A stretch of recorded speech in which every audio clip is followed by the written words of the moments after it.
study of the universe spans almost inconceivable extremes of size and distance and time.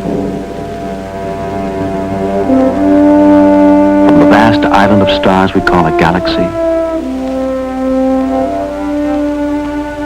to the tiny atom and the particles that comprise it.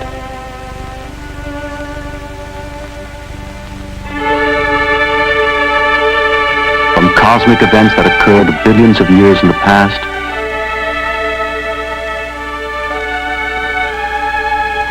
to microcosmic events in the present that endure for only billionths of a second.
Radio waves and the visible light that pass through the Earth's atmosphere to these ground-based telescopes are only part of a broad spectrum of radiation, most of which is blocked by the atmosphere. So electronic instruments are lifted above this murky and turbulent layer. Airborne by rockets, by balloons, in unmanned astronomical observatories, in manned laboratories,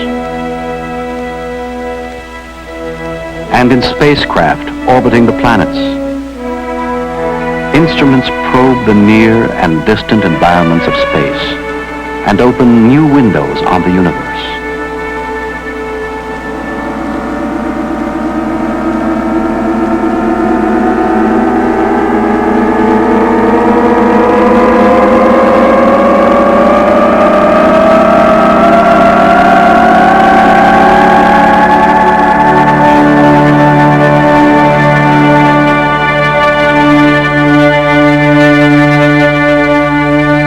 In the beginning, it is believed, all the matter of the universe was contained in a primordial atom, an unimaginable concentration of elementary particles. In one gigantic detonation, the contents of this cosmic fireball were hurled outward in all directions. After 1,000,000 years of expansion, the universe was an intense blaze of light. Then the radiation cooled, and after hundreds of millions of years, great clouds of hydrogen gas began contracting, and in time, evolved into the galaxies we now observe.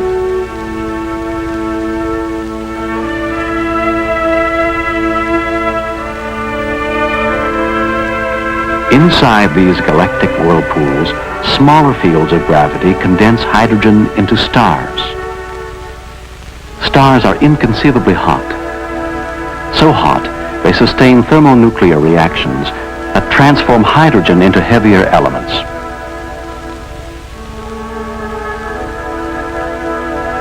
Sometimes their hydrogen fuel burns so fast, they flare out in violent explosions, hurling new elements across space.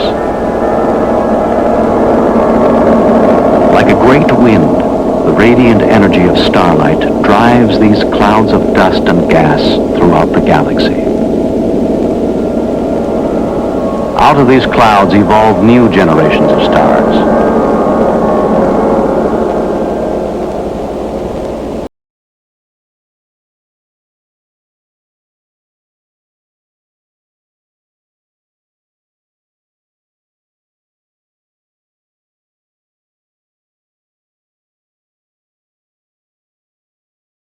Like galactic comets, Immense clusters of stars swing in and out of the galaxy in vast, eccentric paths.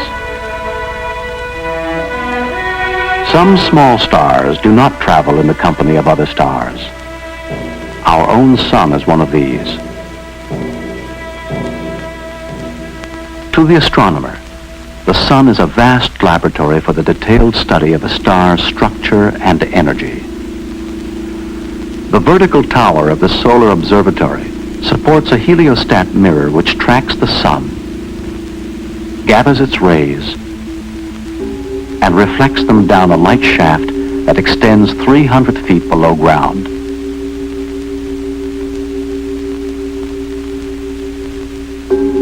At the end of the shaft, the rays are cast back to an observing room where minute-by-minute changes across the face of the sun are observed. Another mirror projects a light beam to a spectroscope, an instrument which splits the light into its component colors, a visible spectrum. The dark lines that cut across the spectrum band are produced by the radiation from the sun's interior shining through its atmosphere. Each line is the signature of a chemical element such as sodium, iron, calcium. It is this array of lines that forms the code which describes the properties and motion of a star. By narrowing the view of the sun to a single line of the spectrum, each level of the solar atmosphere can be photographed, and each reveals a remarkably different aspect.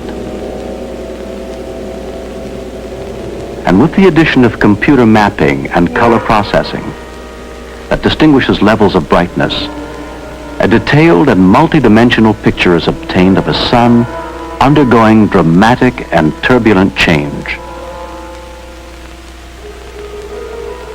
The sun is a sphere of hot, seething gases and surges of radiation. Most of the light we get from the sun comes from the thin, bright layer which defines its visible edge, the photosphere. Above it, the chromosphere, a region of flaming outbursts of gas, extends through a transition zone to the thin outer atmosphere of the corona. Once thought to be a quiet layer of the solar atmosphere, the corona is now revealed to be a region of dramatic large-scale changes and unexpected turbulence, with temperatures reaching millions of degrees.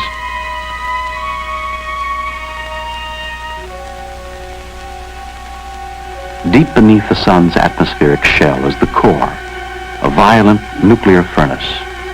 Here, hydrogen is fused into helium, and in the process, some of the matter is converted into an enormous amount of energy.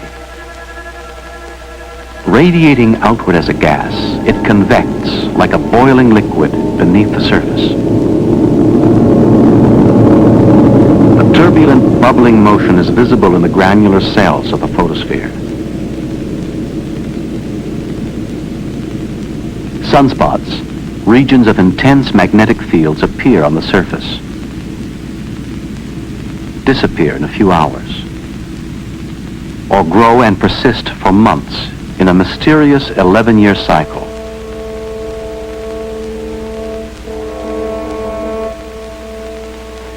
The sun rotates once in 27 days. Because its equatorial regions rotate faster than the polar caps, the shearing action in the gas contorts the magnetic field into tangled structures which give rise to the sun's eruptive action. Shaped by these magnetic fields are the spectacular prominences, titanic streamers of gas reaching heights of more than 500,000 miles above the surface.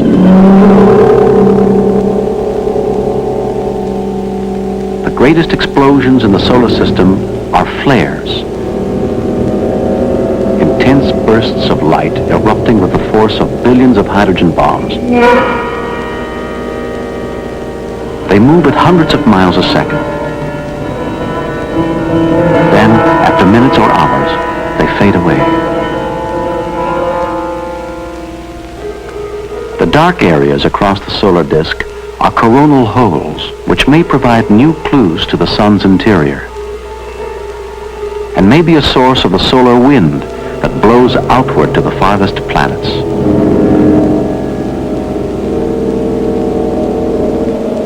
On Earth, effects of these solar events are visible when auroras light up the dark Arctic sky and radio communication is disrupted.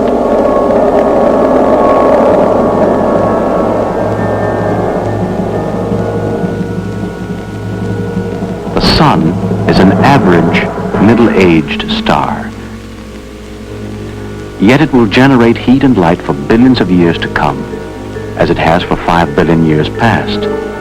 It dominates the motions of all bodies in the solar system. Nearest the Sun and obscured by its intense glare is Mercury, a cratered planet much like our moon. Temperatures rise to 800 degrees, but no clouds or atmosphere protect its ancient surface from the searing heat.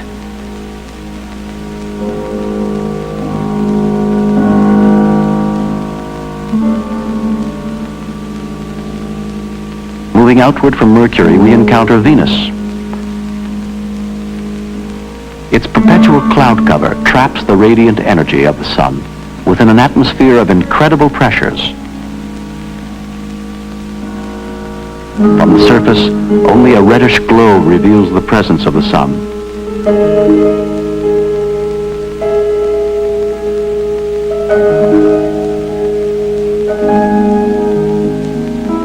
Beyond Venus, 93 million miles from the Sun, is Earth. Its great oceans forming the clouds and air currents which warm and irrigate the planet, shape its continents, and nourish life. Its satellite, the Moon, airless, waterless, and scarred by meteors that have bombarded it since the time of its formation, now bears the imprints of our astronauts.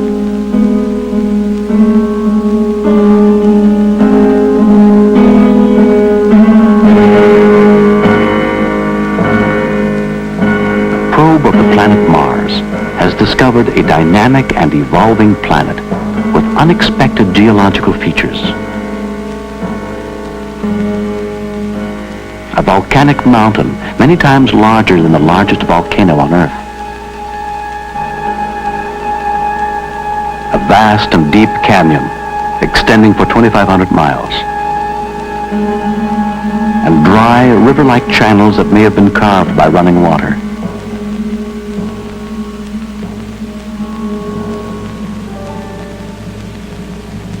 Beyond the orbit of Mars is the belt of asteroids, craggy chunks of rock and metal, some as small as boulders, others hundreds of miles in diameter.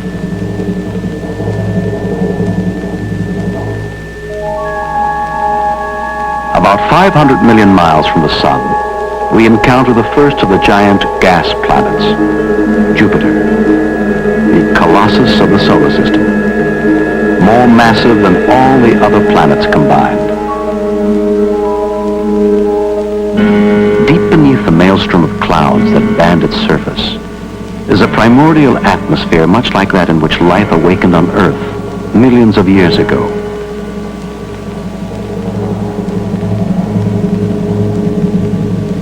And drifting on its surface is the mysterious red spot, an immense cyclonic storm that has raged for hundreds of years and continues unabated.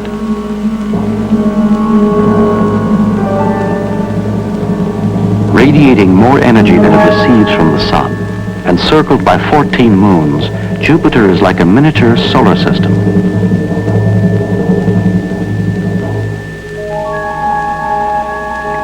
The next largest of the gas planets is Saturn, girded by rings which, as we approach them, resolve into countless particles of frozen debris and ice, each a tiny moon orbiting the massive planet.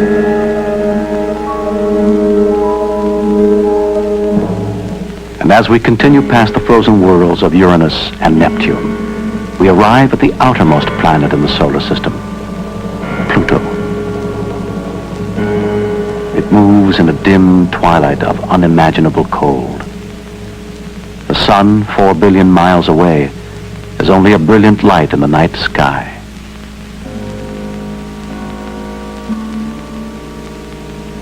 To travel beyond the solar system to the nearest star would require a journey of more than 5 trillion miles. Yet our sun is only one of 100 billion stars, widely separated from one another in time and space, but all bound by gravity, and all revolving around the central core of our galaxy, the Milky Way.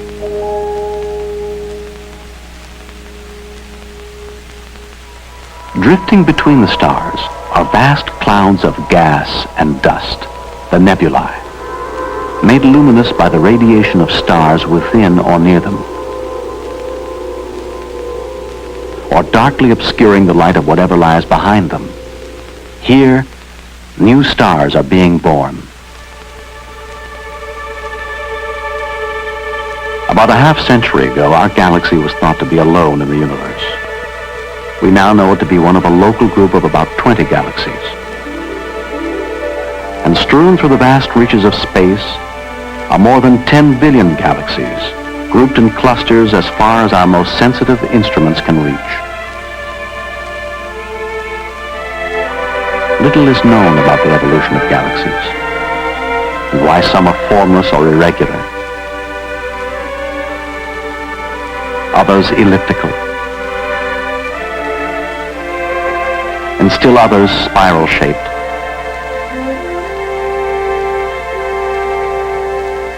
And we know as little about the galactic core and its role in the galaxy's evolution and structure.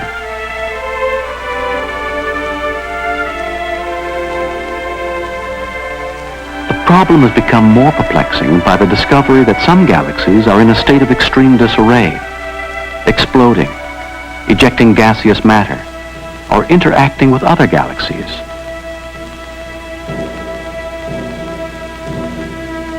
Even more puzzling are quasars, star-like objects, emitting as much energy every second as the sun radiates in some 10 million years.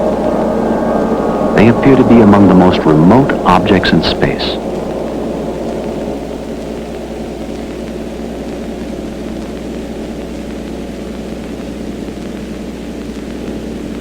Stars are born, live out their lifespans, and die.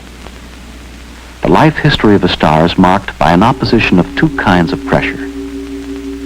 One is the pressure created by the energy in the core of the star, pushing the surface outward.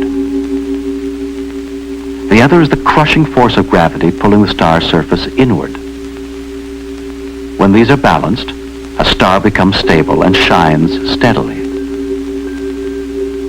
As hydrogen fuel is depleted, the release of energy is insufficient to withstand the gravitational pressure, and the core collapses.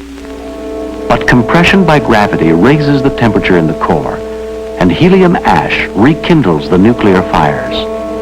Vast amounts of energy are released and lift the outer zones against the force of gravity. The star is now a red giant. In the final stage of its evolution, it is the mass of a star that determines its fate.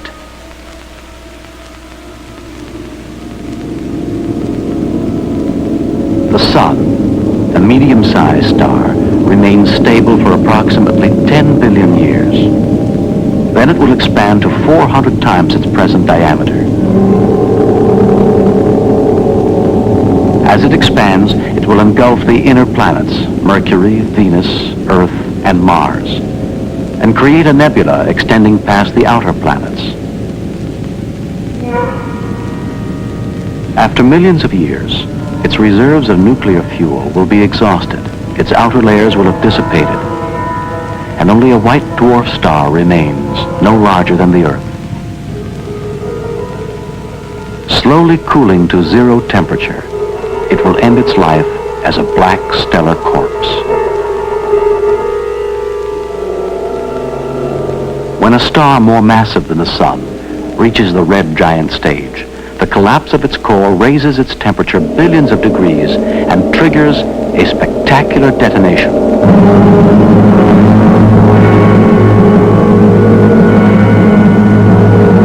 A supernova explosion. At the center of the explosion, A residue of the star is crushed by gravity to a neutron core, only a few miles across, but so dense that 10 billion tons of its matter would fill only a tablespoon.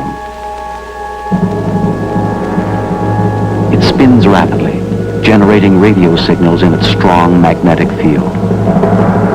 And a radiation beam sweeping past the Earth is observed as a pulse. The star is known as a pulsar. An even stranger end is predicted for very massive stars. According to the laws of gravity as presently understood, nothing can stop its collapse. The star disappears from our universe, leaving a black hole in space.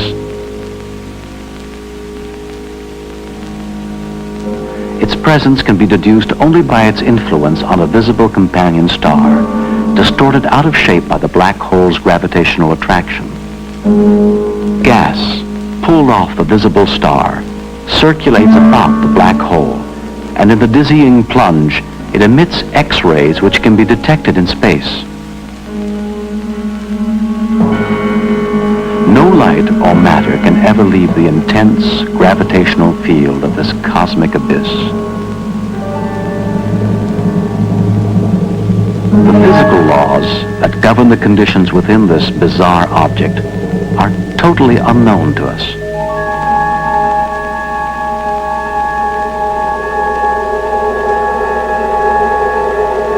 The evolving universe itself must come to an end. If it continues to expand indefinitely, the light of every star will in time be extinguished, and the galaxies will disappear into infinite darkness. But if gravity halts the expansion, the universe will fall back on itself. Galaxies will lose their separate identities. Stars will explode, and the sky will again be ablaze with light.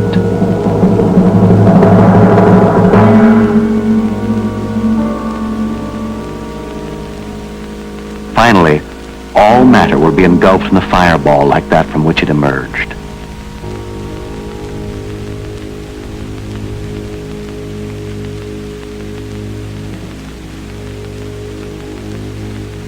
All things on Earth, living and inert, are formed from the elements forged in some distant and unknown star.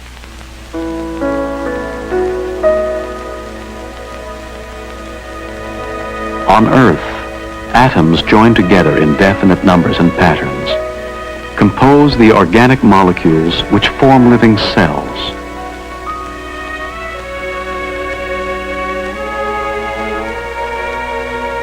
Since the discovery of complex molecules in the chill vacuum of interstellar space, there is reason to believe that among the countless galaxies in the universe, there are stars orbited by planets favorable for the evolution of intelligent life. Is space travel to these planets possible? Time and distance may be insurmountable barriers. The spacecraft Pioneer, now speeding toward the outer planets and beyond, traveling at 35,000 miles an hour, would take almost 80,000 years to reach the nearest star, Alpha Centauri.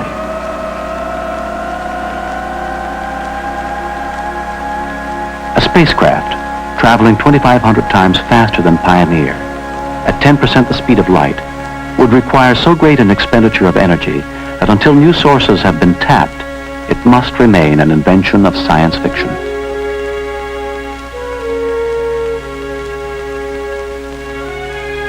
A more practical strategy in the search for extraterrestrial life is to tune in on radio signals traveling at the speed of light, beamed perhaps by creatures on the planet of some distant star.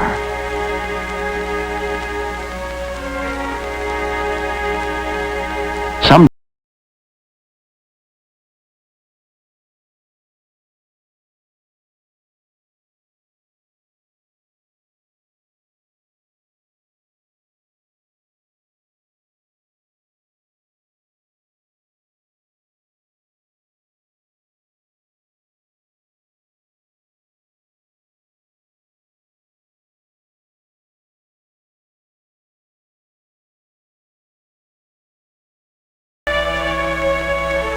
For man, wrote H.G. Wells, there is no rest and no ending.